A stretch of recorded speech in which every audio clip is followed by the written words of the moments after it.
Olá, pessoal. Vamos tratar agora de um conceito, né, que tem uma importância para a judicialização, na medida em que alguns casos, né, que são judicializados envolvem doenças raras. E nessas situações, né, geralmente nós temos uma dificuldade de tratamento, porque geralmente não há muita pesquisa para tratar de doenças raras, porque não há um incentivo, digamos assim, em termos de possibilidade de mercado, né? Por definição, a doença rara atinge uma população menor, né? Alguns países adotam como parâmetro 200 mil pessoas, mas isso varia de lugar para lugar. O certo é que a quantidade de pessoas que são afetadas pela doença, ela não é tão grande e, portanto, não justifica uma pesquisa de peso por parte da indústria farmacêutica.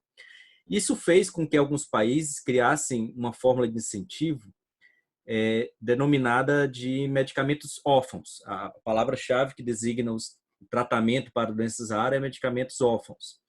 Esses medicamentos órfãos geralmente são os medicamentos únicos para uma determinada doença, né, que são fruto de uma política pública de incentivo. E uma das consequências práticas dessa política pública é o preço do medicamento, que se torna extremamente elevado, né?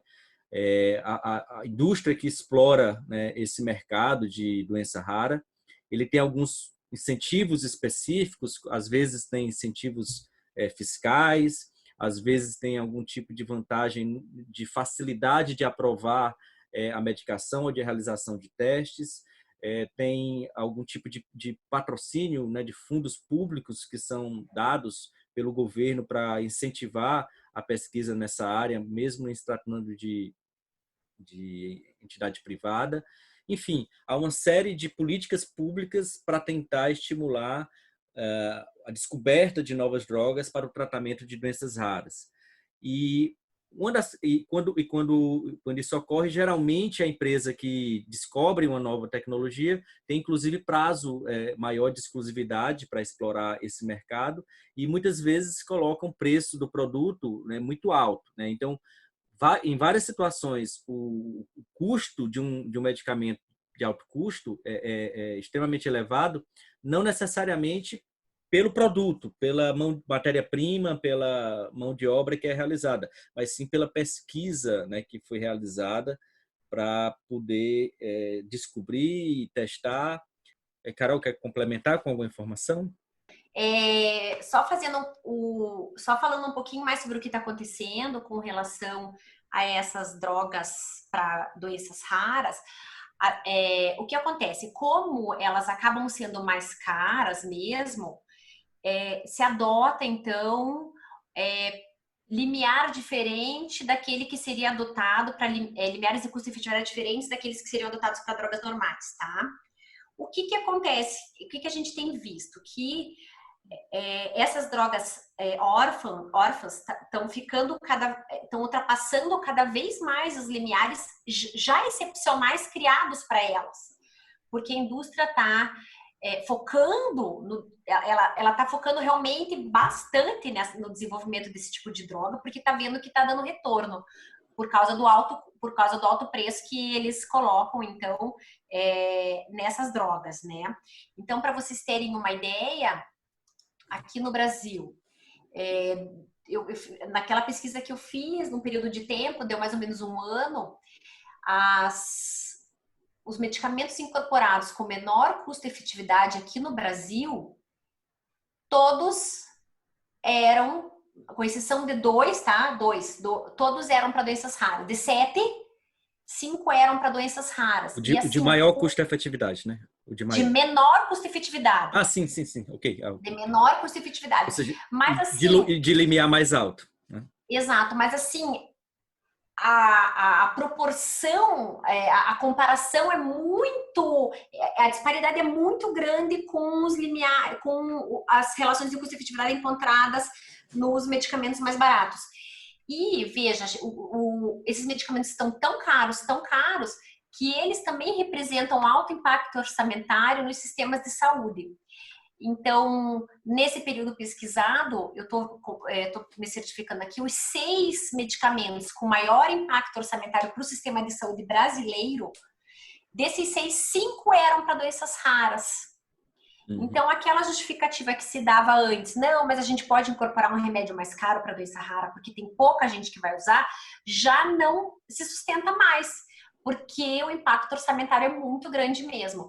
E pensando nesse alto impacto orçamentário que está ocorrendo hoje em dia, que não é um fenômeno brasileiro, é um fenômeno mundial, de sistema público e de sistema privado, alguns países começaram a pressionar a Organização Mundial de Saúde para que ela cobrasse maior transparência da indústria farmacêutica, e que então essa indústria farmacêutica abrisse a sua conta para demonstrar quanto que ela efetivamente está gastando em pesquisa e desenvolvimento de uma nova tecnologia. Porque o que acontece hoje a gente não tem controle disso. Então a indústria vem e fala assim, eu gastei X dólares para desenvolver esse produto, mas a gente não sabe se gastou realmente isso. E alguns países se uniram, então, para fazer essa petição na OMS, mas outros foram contra. Então, via de regra, aqueles países que têm uma indústria farmacêutica forte dentro deles foram contra. O Brasil foi signatário dessa petição para cobrança de maior transparência, mas o fato é que houve alguns avanços da OMS com relação a isso, mas os avanços foram muito incipientes e ainda não trouxeram transparência para esse processo. Então, o que acontece hoje com a indústria farmacêutica? Ela está deixando cada vez mais de pesquisar e até mesmo de produzir medicamentos baratos para pesquisar e produzir medicamentos caros. Isso a gente vê aqui mesmo, se nós formos falar aqui com a Secretaria de Saúde do Estado do Paraná, eles vão falar, olha, a indústria não produz mais aquele que é um medicamento super efetivo, barato, por quê? Porque não compensa, porque eles vão ter a compensação com medicamento caro, ao contrário do raciocínio que era a premissa para dar um incentivo para o desenvolvimento de droga rara. Então, esse é um fenômeno que causa bastante preocupação, que esses preços altos podem colapsar qualquer sistema de saúde. E aí o que acontece? Aí os governos são obrigados a negar a incorporação e eles ficam naquela pressão social, né? Poxa, mas veja, é a saída para o paciente de doença rara e tal. Então, também gera uma pressão política grande nos governos. Mas eles têm até uma expressão, né? Antigamente, eles focavam nos blockbusters de medicamento e agora eles focam nos niche busters de medicamento. E é isso que está acontecendo hoje em dia. Então, tem 2 comentários que eu quero fazer sobre isso, né? O primeiro é que a razão pela qual os medicamentos órfãos eles conseguem ultrapassar os limiares é porque justamente um dos pressupostos da análise de custo-efetividade é uma comparação de tecnologias. E doença rara geralmente não tem tratamento e, portanto, você não tem o que comparar, dificultando uma análise de custo-efetividade. Aí você teria que ir para impacto orçamentário. Aí você compara com 0. Você lembra quando o Daniel Wang ele fez aquela comparação? Então, daí não vai ter aquela subtração, né? Isso. De valor e diferenciação de quali. Então, vai ser sempre 0. Isso. E também aquela ideia, deixa eu lembrar aqui, que ele mencionou. E o outro aspecto, né, em relação a droga rara, doença rara, que quando surge uma nova tecnologia, há uma tendência de ocorrer um aumento de diagnósticos. É comprovado que quando você não tem tratamento para uma determinada doença, evita-se fazer o diagnóstico, porque, enfim, para que eu vou fazer diagnóstico para uma doença? Opa. Melhorou? Isso, travou. Agora? Melhorou. Pronto. Então, o outro aspecto é que quando se descobre um tratamento para uma doença rara, a tendência é que se aumente a quantidade de diagnósticos para essa doença, porque já existe uma possibilidade de cura. Né? Em geral, quando você não tem um tratamento, evita-se fazer o diagnóstico, porque não adianta fazer um diagnóstico para algo que não tem tratamento. E aí se busca sempre mecanismos de, enfim, há uma subnotificação, descoberta de casos, né, nesse sentido. Então, há vários exemplos em que tão logo surgiu um tratamento para uma determinada doença, aumentou a quantidade de diagnóstico, aumentando, consequentemente, o impacto orçamentário. Exato.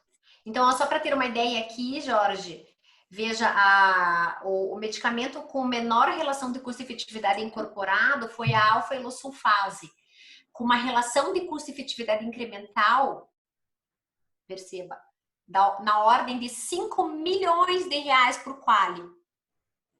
Então, veja lá, o Daniel ontem falou 30 mil libras por quali, né? Claro, normalmente de doenças normais, né? Não de doenças raras. Aqui sobe para 5 milhões por quali. Só lembrando que a indústria daí nessa incorporação depois forneceu 25% de desconto, tá? Então a gente tem que diminuir daí então 25% desses 5 milhões vai dar 1 milhão e 800, sei lá, mais ou menos. Mas é muita coisa, né? De qualquer modo, é um impacto bastante interessante. E de uma situação triste, né? Porque não tem tratamento, tem pouco tratamento, e aí o tratamento que tem não dá para pagar, então é difícil. Conflito difícil. Ok, então era isso.